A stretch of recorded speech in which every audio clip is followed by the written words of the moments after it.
Bismillahirrahmanirrahim. Assalamualaikum warahmatullahi wabarakatuh. Bismillahirrahmanirrahim. Wassalatu wassalamu ala rasulillah wa ala alihi wa sahbihi wa mawalah wa la hawla wa la quwwata illa billah, amma ba'd.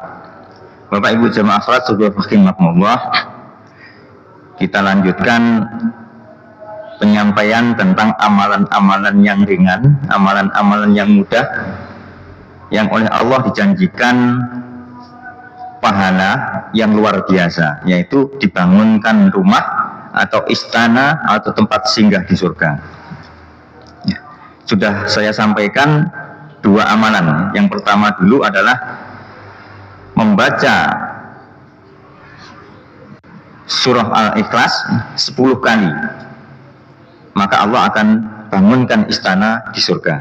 Hadisnya adalah barang siapa yang membaca surat Al-Ikhlas, ya, Qul huwallahu ahad, dan digenapkan 10 kali, disempurnakan 10 kali, maka Allah akan bangunkan istana di surga baginya. Yang kedua, orang yang senang pergi ke masjidnya. Ya, barang siapa yang pergi ke masjid pagi atau sore, ya, maka akan dibangunkan tempat singgah di surga. Di amalan-amalan itu mudah, sederhana, murah, ya, tapi luar biasa. Allah menjanjikan istana atau tempat singgah atau rumah di surga. Amalan yang ketiga, yang mudah, ini tidak kalah mudahnya amalan ini, adalah menyambung shaf, ya, pada sholat berjamaah. Menyambung shaf ini sering kita abaikan, terutama orang-orang yang belum mengerti, ya memang belum mengerti. Hanya saja bagi yang sudah mengerti juga kurang menyampaikan. Kalau kita sholat di sekitar kita, ya, di sekitar tempat tinggal kita, itu banyak shaf-shaf yang gogang-gogang, yang goang-goang.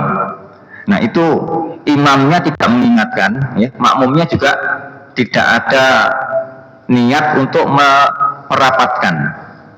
Ya, jadi ini amalan yang sangat sederhana, ya, hanya merapatkan shaf, ya, tapi Allah janjikan istana di surga. Ya, kalau kita pergi ke atau kita sholat di sekitar kita, di kampung-kampung, ya, shaf ini betul-betul tidak diperhatikan. Ya, jadi kadang-kadang orang yang sudah sholat, ya, yang sholat kemudian orang datang baru, di mana sholatnya sudah dimulai, nah itu tidak membentuk shaf yang rapat, yang merapatkan dengan orang yang sudah sholat, tapi membentuk shaf baru di belakangnya misalnya. Atau kadang yang tengah itu sudah tersusun shaf, tapi orang yang baru datang membuat berdiri di sebelah kanan atau sebelah kiri, hanya cari kipas angin. Nah, seperti ini betul-betul sayang sekali, ya. Padahal amalannya mudah, murah, tidak perlu biaya, hanya merapatkan shaf. Jadi ada hadis yang bunyinya seperti ini, ya. Dari Aisyah radhiyallahu anha, beliau berkata, Rasulullah Shallallahu alaihi wasallam pernah bersabda, barang siapa yang menutup sela-sela shaf dalam sholat, maka Allah akan membangunkan baginya rumah di surga dan akan diangkat derajatnya. Hadis riwayat Tirmidzi. Jadi hadiah ini menunjukkan pentingnya menjaga sholat berjamaah dan banyak keuntungan yang akan kita dapatkan dalam melaksanakan sholat berjamaah. Untuk itu, bagi Bapak Ibu yang sudah mengerti, ya, yang sudah atau sudah sampai hadis ini kepada kita, maka kita harus perhatikan betul, ya, di mana banyak amal-amal yang juga sulit, ya, yang hadiahnya juga, ya, tentunya juga tinggi, tapi amalan ini sederhana, ya, hanya meluruskan shaf, tidak perlu biaya, tidak perlu sulit, ya, hanya kita mau atau enggak meluruskan dan merapatkan shaf. Saya pernah sampaikan bahwa pada saat Umar bin Khattab yang menjadi imam, maka beliau kalau meluruskan sop itu pakai pedang, pedangnya diayun-ayunkan. Jadi yang dadanya menonjol itu kena sabet pedang di zamannya Umar seperti itu. Ya, kalau kita cukup kita sampaikan. Ya. Jadi kewajiban imam itu mengingatkan kepada makmum untuk meluruskan dan merapikan atau merapatkan shaf. Dan kewajiban makmum adalah memenuhi permintaan imam. Bapak Ibu rahimakumullah, selain ya, Allah menjanjikan istana di surga, ya, menyambung shaf atau meluruskan shaf ini memiliki beberapa keutamaan yang lain. Di antaranya adalah Allah akan mendoakan, Allah dan malaikat akan mendoakan, berselawat pada orang yang menyambung shaf. Hadisnya adalah sesungguhnya Allah dan para malaikatnya berselawat kepada orang yang menyambung shaf. Hadis riwayat Ahmad. Bersolawat ini artinya kita mendapat doa dari para malaikat apabila kita menyambung shaf. Kemudian hadis yang lain, hadis riwayat Nasa'i, barang siapa yang menyambung shaf maka Allah akan menyambungnya, dan barang siapa yang memutus shaf maka Allah akan memutusnya. Imam Al-Nawawi berkata, Allah akan menyambungnya, artinya akan menambah baginya kebaikan dan akan memasukkannya ke dalam rahmatnya. Dan Allah akan memutuskan adalah Allah akan memutuskan rahmatnya, akan memutuskan tambahan kebaikan. Imam Suyuti menjelaskan bahwa menyambung shaf artinya adalah ketika ada shaf yang celah atau yang bolong, maka kita harus mengisinya, harus merapatkannya. Bapak Ibu rahimakumullah, di dalam sholat ya kadang-kadang kalau ada anak kecil ya, itu sering keluar masuk shaf atau sering keluar shaf. Ya, sholat belum selesai, baru takbir, anak-anak ini sudah keluar. Kadang-kadang seperti itu. Nah, dalam kondisi seperti ini, ya, maka orang yang berada di samping harus meluruskan ke arah tengah. Ke arah tengah, harus dirapatkan kembali shafnya. Kalau shafnya itu cukup lebar, maka orang yang di belakang boleh maju mengisi shaf. Jadi seperti orang yang menjadi imam kemudian batal. Ya, imam kemudian imamnya batal, maka imam itu harus mengambil salah seorang makmum yang terdekat.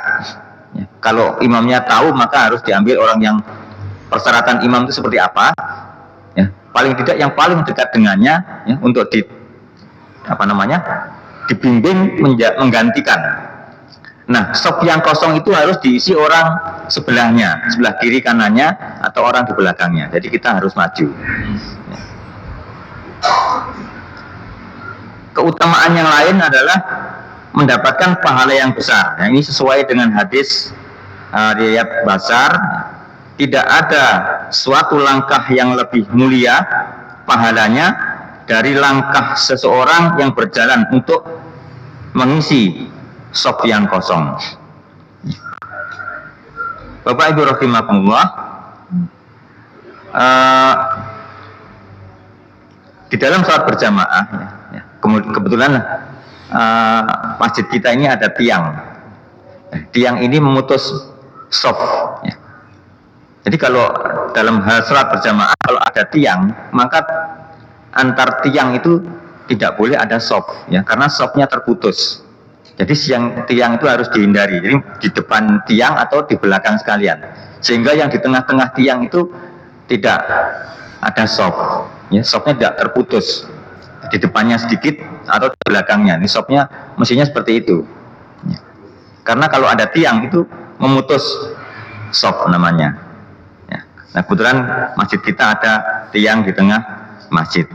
Nah, kalau di masjid-masjid yang konstruksinya sudah diperhitungkan betul, ya, dan memang diperuntukkan masjid, ya, tiang ini akan dihindari atau dibuat seminim mungkin. Bapak Ibu rahimakumullah, ya, keutamaan yang lain sesuai dengan hadis Ibnu Majah, barang siapa yang menutup suatu celah di dalam shaf, Allah akan mengangkat derajatnya dan akan dibangunkan untuknya sebuah rumah di surga.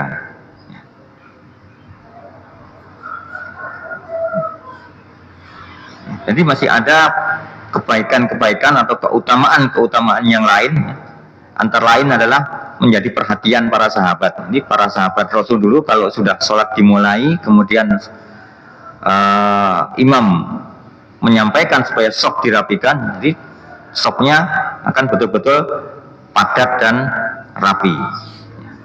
Keutamaan yang lain adalah mendapatkan kebaikan yang menyatukan hati, menjadi perhatian para sahabat dan pelindung dari siksa Allah.